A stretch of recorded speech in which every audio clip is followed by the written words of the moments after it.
Hindi ko alam kung bakit ako napunta sa sitwasyon namin ngayon. Nakahiga ako at habang nasa ibabaw ko siya. Ang kaninang halik lang na nangyari ay nauwi sa ganito. Malito. Pero bakit hindi ko man lang magawang umalis o itulak man lang ang lalaking nasa ibabaw ko ngayon? Walang sawang halikan ang ginawa namin. He kissed me in my neck at napaigtad ako nang maramdaman ko ang kamay niya sa parte ng paa ko. Hinahaplos niya ito. Tiningnan niya akong namumungay ang mga mata. Agad akong napaiwas dahil sa hiya. You are so beautiful. Sambit nito na ikinainit ng pisngi ko. You have no idea how much I like you. How desperate I am to kiss and hug you, Rosemary. Nanlulumo ako sa mga salitang binitawan niya. I smiled at hinawakan ang pisngi nito. Hindi ko na kayang itago pa ang nararamdaman ko sa kanya. Gusto rin kita. Sambit ko na ikinangiti niya. He kissed me again, slowly and gentle. Can you be mine now? He asked.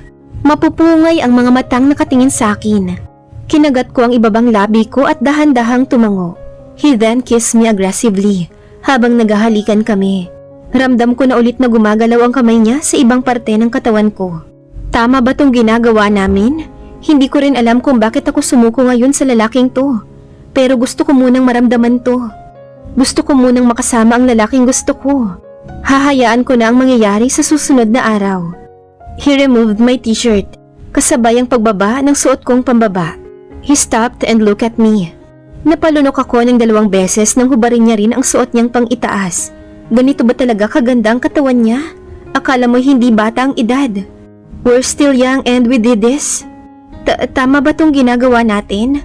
Nahihiya kong tanong. Imbes na sagutin niya ang tanong ko, bumaba ito at pumatong sa ibabaw ko. Nakaramdam ako ng kakaibang may tumusok sa pagkababae ko. Napaiwas ako ng tingin. Ano yun? If something will happen today, paninindigan kita, Rosemary. God knows how much I like you. He said. We kissed again. Bumaba naman ang halik niya sa dibdib ko at dahan-dahang tinanggal ang suot kong bra. He sucked the other one. I moaned. Hindi ko na makilala ang sarili kong boses nang mapadpad ang kamay niya sa pagkababae ko. Tiningnan niya ako nang nakangiti. At wala na akong pakialam kung maliman ito o kung magkamaliman kami. Nawawala na rin ako sa sarili. Can I taste it? I nodded. Stop asking me what you want to do. Nakakahiya. You have sweet juices, baby. Bumalik siya sa ibabaw ko. Hindi ko alam kung bakit kusa na lang gumalaw ang mga kamay ko ng mabilis. Ako na mismo ang naghubad ng suot niyang shorts. He chuckled. Easy, baby. Hindi ko siya sinagot. Habang hinuhubad ang short niya ay hinahalikan ko rin siya. Hihingi na lang ako ng tawad kay Lord mamaya for doing this kind of, I don't know how to say this. Napaawang ang bibig ko nang makita ang nasa loob ng shorts niya. I bit my lower lip at tiningnan siya nang nanghihina. I'll be gentle, he said.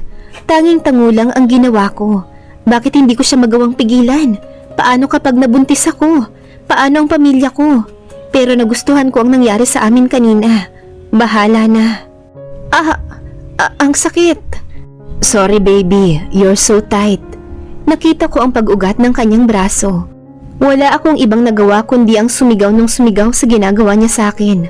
Say my name, I love to hear it. Richard, I'm sorry. Kumapit lang ako lalo sa likod niya. Hagod ko ang kanyang buhok na tila ba nasasarapan. Stay still, he said. At doon niya na binilisan ng sobra ang paggalaw. Tanging pagsunod sa galaw ang nagagawa ko. Habang binabanggit ang pangalan niya. I love you, Rosemary. Sambit niya at hinalikan ako sa labi. I'm sorry for doing this to you, he said. Namumungay ang mga mata, mapupulang labi. Ngumiti ako sa kanya.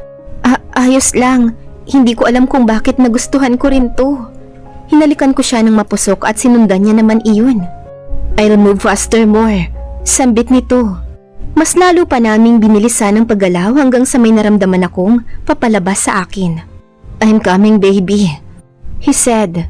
Kaya naman diniinan ko ang pagkayakap ko sa kanya para mas lalo kong maramdaman ang kulang na kailangan ko ngayon. Richard, sambit ko. Nawala na yata ako ng hiya sa buong pagkatao ko. I'm sorry for doing this, but I want you all mine. Pangako paninindigan kita, Rosemary. And that's the time na alam kong may tinanim na siya sa akin. Nahihirapan akong gumalaw dahil nasa ibabaw ko pa rin siya. Halatang nababakas din ang pagod nito. Sa sobrang bilis ng paggalaw namin, halos maubusan kami ng hininga nang tumigil kami. Pawis na pawis kaming dalawa kahit na may malamig na aircon naman sa kwarto niya. Tumabi siya sa tabi ko at hinalikan ako sa noo. I feel comfortable with his kisses and hug. I smiled at him and kissed him for a last time. Ang nangyari ngayon ay alaala na kasama siya at babaunin ko habang buhay. Kahit ayawan man kami ng buong mundo, itong tao pa rin na ito ang pipiliin kong makasama. I don't care if it's too early to be with you, but I waited for this for months. Be mine forever, Rosemary. Hi, I cook something for you. Bumangon ako nang marinig ang boses niya. Tiningnan ko ang buong katawan ko at ngayon ay nakasuot na ng damit na natitiyak ko ay sa kanya. Are you okay now? Lumingon ako sa kanya. He smiled at me. Nahihiya akong tumango sa kanya. Totoo ba talaga yung nangyari kanina? Anong oras na ba? Akma akong tatayo nang napatigil dahil sa pagsakit ng balakang ko. Totoo ngang nangyari yun. I'm sorry, masakit pa ba? Umatras ako nang hahawakan niya pa sana ang baba ko. Sinilipan pa nga ng gago. Kaya ko, hindi naman na masakit. Anong oras na ba? Kakain ka na ba? Sunod-sunod kong tanong. It's already 7 in the evening but don't worry. Ako na ang nagluto. Wika niya. Nakakahiya. Siya pa talagang nagluto. Pasensya na sir. What the hell did you say? Sir? What the hell baby? Halos manlumo ako nang mabaka sa mukha niyang inis. Tama naman na sir ang itatao. Oh, napatakip ako sa bibig nang maalala ulit kung ano na kami.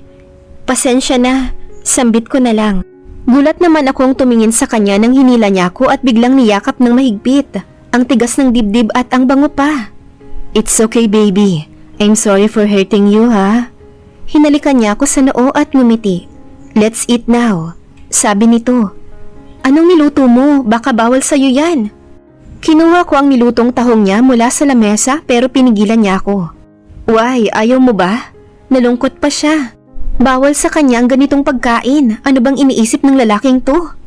Alam mo naman na bawal sa'yo to. Ako nang magluluto ng para sa'yo. Sambit ko. Lumapit siya sa akin at kinuha ulit ang kamay ko. Nilagay niya ito pabalik sa lamesa. I cook this para bumawi sa'yo. Kung ano ang niluluto para sa akin ay ganoon din ang kinakain mo. Hindi ka ba nauumay? Mahinahon at malambing niyang sabi. Hindi naman ako nauumay. Minsan lang. Siguro, wala lang naman kasing asin masyado ang kinakain niya. Hinawakan ko siya sa pisngi gamit ang dalawa kong kamay. Hindi naman mahalaga yun. Ang mahalaga ay maalagaan kita dahil sa trabaho ko. Umiling na naman siya nang hindi sumang-ayon sa sinabi ko. Inalis niya ang dalawang kamay ko sa pisngi niya at hinawakan ito. From now on, hindi mo nagagawin yun dahil trabaho mo. You will do that because you are mine and I'm yours. Not your alaga or something called amo. Mahabang wika niya. Habang pinagmamasdan ng mapupungay niyang mga mata at pinakikinggan ang malalambing niyang boses. Nakalimutan ko na ang Richard na masungit sa una naming pagkikita. Napahinto ako nang may maalala. Paano ang pamilya niya? Paano namin sasabihin sa kanila? Paano sila Ma'am Eliza? Tanong ko. Bumaba ang pagkahawak niya sa baywang ko at hinila palapit sa kanya. Naaamoy ko na tuloy kung gaano siya kabango. Ako na ang bahala kina Mami and I think payag naman sila. Nakangiting sagot niya na para bang siguradong sigurado talaga siya sa sinabi. Paano kapag pinalayas ako rito dahil boyfriend ko ang anak nila? Banggitin pa lang ang boyfriend at sa isang Richard Villamor pa ay kinikilig na ako. Why are you smiling? He asked at dinikit ang ulo sa leeg ko. He's acting different now. Hindi lang ako makapaniwala na tayo na. Sambit ko nang nakangiti. Really? Okay. Kumain na tayo. Gusto ko nang matikman mo ang niluto ko. Tikman mo na dali. Magsasalita pa sana ako nang hilain niya ako para paupuin. I sat down at hinayaan siyang kumilos. Nilagyan niya ng pagkain ng plato ko at kasunod naman ng sa kanya. And somehow, while looking at my man right now doing things for me, naramdaman kong mahalaga akong babae. Si tatay lang minsan ang gumagawa nito sa akin dati noong bata pa ako. Ang alagaan kami at ibuhos ang lahat ng pagmamahal niya. Hindi ko akalain na may gagawa pa rin pala sa akin noon at ngayon naranasan ko na. Hey, baka isipin ko na talagang in love ka na sa akin. Hindi mawala ang titig mo baby. He said, umirap ako sa kanya. Masyado nga lang humangin ngayon. Tinikman ko muna ang sabaw ng niluto niya at tiningnan siya ng nakangiti. Ang sarap ng tahong mo, I said. Mas masarap ang tahong mo, baby. Tumayo ako at lumapit sa kanya. Hala, pasensya na. Ang tinikman kong sabaw ay tumalsik sa kanya nang marinig ang sinabi nito. Pasensya naman, nagulat lang. Bakit ka ba kasi nagsasabi ng ganun habang kumakain tayo? Inis kong tanong. I'm just kidding, okay? Sige na, bumalik ka na sa pwesto mo at baka ikaw naman nang makain ko riyan. Hinampas ko siya na agad naman siyang napangiwi. Ang dami niyang sinasabing kakaiba ngayon. Sorry. Okay, fine. Nagbibiro lang. He said kaya bumalik na ako sa pagkain ko. Nang natapos kami sa hapunan, pumunta na kami sa sala at nag-usap kami ng kung ano-ano sa buhay. Nakwento ko na rin sa kanya ang nangyari sa akin at kung bakit ako bumalik ulit dito sa Maynila. Nagiging komportable na ako sa kanya. Nagawa kong ikwento ang buhay ko na hindi nagdadalawang isip. I'll help you find your mom. Sabi nito at niyakap ako ng mahigpit. Oo nga pala, bakit hindi ka pumasok? Tanong ko nang maalala ang pag-aaral niya. Humingi ako ng break kay tito at saka ayaw kong pumasok, wala ka. Napairap ako sa kanya. Ang OA Oo nga pala. Tito niya ang may-ari ng eskwelahan na pinapasukan namin. Kaya madali lang sa kanyang pag-request ng ganung bagay. Sana all. Kumusta ang sakit mo? Iniinom mo naman ang mga gamot habang wala ako? Tanong ko. Yes ma'am, I'm good now. Don't worry, bihira na lang ang pagsikip ng dibdib ko. I can do whatever I want, just like kanina. Cool na sabi nito kaya hinampas ko siya sa braso na agad naman niyang nasalo ang kamay ko. I stopped when he looked at me. He gulped twice at ngumiti sa akin. Mababakas sa mga mata nito na ang dami niyang gustong sabihin. Baby, he said. Hindi ko siya sinagot. Ang sarap pakinggan ng boses niya. Please promise me you won't leave me. Sambit nito at hinalikan ako sa labi. Tumugon ako sa halik niya at tumigil na saglit. I look at him. Parang ang bilis ng pangyayari na naging kami kaagad pero wala akong pakialam. Kahit ngayon man lang, makaranas ako ng saya kasama ang taong to. Kahit ngayon lang, pagbigyan sana ako ng tadhana. Hinawakan ko ang dalawang pisngi niya at hinalikan ang noo nito. Kasunod ang ilong at dalawang pisngi. Huminto ako at saglit nang ngumiti sa kanya. I kissed him in his lips and he responded. Promise me baby, he said at niyakap ako. Dear Lord, sana hindi niyo po kunin ang taong ito sa akin. Pangako hindi kita iiwan. Ilang araw na kaming magkasama na kaming dalawa lang ni Richard sa bahay. Hanggang ngayon ay wala pa rin sila. Kailan kaya sila babalik? Good morning, he greeted at humalik sa noo ko. Sa ilang araw naming pagsasama ay lagi kaming magkatabi. At minsan ay humahantong sa mga bagay na yun. Anong gusto mong kainin? Tanong ko. Ikaw lang ang gusto kong kainin. Hinampas ko ang braso niya, ang landi. Ang aga ganyan na naman ang bunganga mo. Umirap ako sa kanya at akmang babangon na nang ipitin niya ako lalo sa bisig niya. Napatili ako nang hinalikan niya ako sa liig. Bakit bang landi ng lalaking to? Mali yata ang desisyon ko na maging kami agad. I love you. I stopped when he said that. Kahit may muta pa ito ay ang gwapo pa rin. Siguro kahit maging kulubot na ang mukha ng lalaking to, hindi nakakasawa. Hinawakan ko ang kanyang pisngi at dahan-dahan akong umiti kasabay ang pagkuha ng muta sa kabilang mata niya. Mahal din kita kahit may muta ka. Sambit ko na natatawa pa. Ngumiti naman siya ng malapad at hinawakan ng baba ko. Bumilis ang tibok ng puso ko nang dahan-dahan siyang lumapit sa akin at hinalikan ako ng mabilis. I love you so much kahit may laway ka. Nanlaki ang mga mata ko at tinakpan kaagad ang bibig ko. I stood up at mabilis na pumasok sa banyo. Nakakahiya. Legit may laway nga, visit. Agad akong naghilamos at nagmumog. Nasa kwarto ko ang toothbrush ko. Natigil ako nang maalala ang ginawa niya. Hinalikan niya ako kahit may laway ako. Nababaliw na ba siya? But in a second thought, nagustuhan ko yun. Napakagat ako sa ibabang labi ko at nakaramdam ng kakaiba sa sistema ko.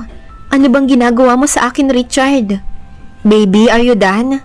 Rinig kong tanong niya. Binilisan ko na kaagad ang pagkilos at lumabas na. Bumungad sa akin ang nakahubad niyang katawan na may suot na tuwalya sa baba nito. Bakit tinakpan? Ay, charot. Maliligo ka na ba? Maghahanda muna ako ng agahan. Akma akong aalis nang hinarangan niya ako gamit ang isang kamay niya. Gusto mo bang sumabay sa akin? Kinunutan ko siya ng noo at tinaasan ng kilay. Ayaw ko. Sambit ko na dahilan ng pagkawala ng ngiti niya. Akala mo'y pinagdamutan ng isang bagay na gusto niya. Baka kung saan pa mapunta kapag nagsabay kami. Bakit? Ayaw mo na sa akin? Sad boy yan. Tumawa ako ng bahagya at tinulak siya paalis. Gutom na ako, ang dami niya pang sinasabi. Sa banyo ko ako maliligo. Sumunod ka na sa Doon na tayo maliligo? Sige, let's go. What? Pinagsasabi mo. Alam mo ikaw, simula nang naging tayo, ganyan na ang mga pinagsasabi mo. Parang gusto ko na lang na bumalik ka sa pagiging seryoso at tahimik. Umirap ako sa kanya at tuluyan ng lumabas. Rinig ko pa ang sigaw niyang baby. Napailing ako dahil sa kalukuhan niya. Hi Richard. Nang matapos akong maligo, kaagad na rin akong nagluto ng breakfast. Nasa kusina na rin si Richard at tinitingnan ako habang nagluluto. Puri siya ng puri. Ang galing ko raw magluto at bagay na raw para maging asawa niya. Itlog at hotdog lang naman ang niluto ko. Kung makapagkomento siya na para bang ang galing ko na talaga. Natigilan ako sa pagsasali ng ulam sa plato nang maramdaman ko ang kamay niya sa bewang ko. Anong ginagawa mo? Pinigilan kong mautal pero hindi nakisabay ang bibig ko. Napatutok pa ako nang halikan nito ang leeg ko at inamoy. Gosh, ang laki ng epekto niya sa akin. Bakit ganun? Sasabihin ko na kina mami na pakakasalan kita. Oh my gosh, ma! Napahiwalay kaming dalawa nang marinig ang pagtili ng isang tao. Shit! Mura ni Richard at mabilis na lumapit kay Macy. What happened, ha? Halos manlaki ang mga mata ko nang lumapit si Ma'am Eliza dahil sa sigaw ni Macy at kasunod nun ang lahat. Nandito na sila at nadatnan pa nila ang nangyari. Nakakahiya. Mamal! Halos takpan ni Richard ang bibig ni Macy nang tumili na naman ito. Ano bang nangyari sa'yo at kung makasigaw ka na para kang nakakita ng multo? Saad ni Ma'am Eliza. Mama! Si Richard at Rosemary naghahalikan! Mama! Natahimik ang paligid at kasabay nun ang pagbagsak ng isang bagay sa sahig mula kay Ma'am Eliza, ang kanyang cellphone. Sa pagkakataon na to, gusto kong tumakbo papalayo sa kanila dahil sa mga tinginan nila sa akin, sa amin. Ano na lang iisipin nila sa akin? Na malindi ako dahil pumatol ako sa anak nila na dapat ay alaga ko lang, na dapat nag-focus lang ako sa pag-aalaga. Mapapatalsik na ba ako? Paano na? Ano nang mangyayari sa akin? Bravo! Sabi ko na sa'yo, Steve. Mana sa akin ang anak ko. Mana sa akin ang pamangkin ko. Kita mo naman, malapit lang sa kanyang naging girlfriend niya. Sa ating dalawa, ako ang mas matinik sa babae. Tumatanda kang paurong, Steve. Kung buhay lang si Grace ngayon, hindi siya sasang-ayon sa'yo. Gago, if my wife's still alive right now, magiging proud siya sa akin dahil sa akin nagmana si Richard. Ako ang tatay ni Richard, kaya dugo ko ang nasa dugo niya. Tumigil kayo! Natahimik ulit ang paligid sa pagsigaw ni Ma'am Eliza. Nakayuko lang ako rito sa gilid habang nakikinig sa kanila. Nag-aantay kung ano ang mangyayari. Lumingon ako kay Ate Nora nang lumapit ito sa akin at hinawakan ang braso ko. Nakangisi niya akong tiningnan. Sabi na nga ba may mangyayari pag alis namin. Bulong niya na dahilan ng pag-init ng pisngi ko at umiwas ng tingin. Sa salas. Tumingin ako sa seryosong si Ma'am Eliza na papaalis. OMG, I'm sorry. Hindi naman siguro galit si Mama. Sorry, Richard. Baka sa mukha ni Macy ang guilty, pero wala naman siyang kasalanan. Rosemary, I'm sorry, pero pagdasal na lang natin na hindi galit si Mama. Basta boto ako sa inyo. Fight! She said at lumabas na ng salas.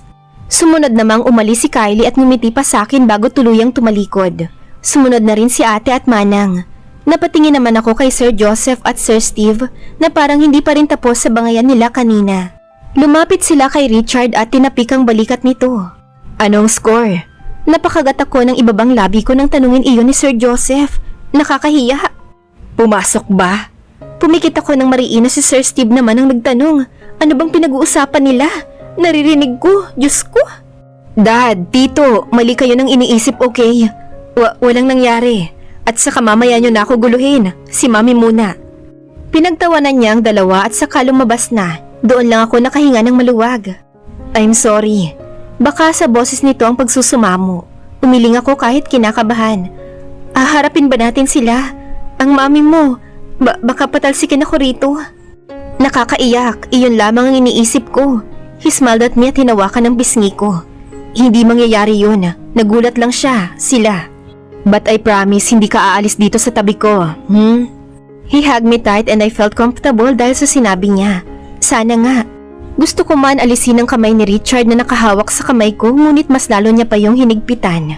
Naglakad kami papunta sa salas. Nakangiti sina Macy at Kylie na para bang kinikilig habang nakatingin sa amin. Napailing si Manang pero may ngiti rin sa labi nito. Si Ate Nora na kulang na lang ay mangisay sa sobrang nababakas ang tuwa sa mukha nito. Seryoso naman ang mukha nila Sir Joseph at Sir Steve na para bang hindi nagbabangayan kanina at nagtanong ng kung ano-ano. Habang si Ma'am Eliza ay walang emosyon kaming tiningnan. Kinakabahan ako sa kanila. Lumingon naman ako kay Richard nang pisilin niya ang kamay ko at tumikhim, kaya nasa kanyang atensyon ang lahat. Umupo kaming dalawa sa harap ni Ma'am Eliza at Sir Joseph. Ma'am, Dad, I want you to know that Rosemary is my girl. Kailan pa? Let our son talk first. Tumigil ka, Joseph. Napatakip naman ang bibig si Sir nang tarayan siya ni Ma'am. Ito na nga bang sinasabi ko? Mapapatalsik na ako. Last week, Ma'am. Narinig ko ang pagsinghap mula sa ibang kasama namin. Impit na tili mula kay Kylie. I told you, akin ang pusta ha. Gucci bag din yun. Pasimple akong tumingin kay Kylie nang sabihin niya iyon kay Macy. Ang sabi ko lang naman, hindi ako sigurado na magiging sila. Hindi ako pumayag sa pustahan. Nakanguso namang sabi ni Macy. Nagpustahan sila? Anong pinagsasabi ng mga taong to? Bakit sila nagpustahan at naguhulaan? Natahimik lang sila nang magsalita muli si Ma'am Eliza na ikinabigla ko. Hindi na siya magtatrabaho rito.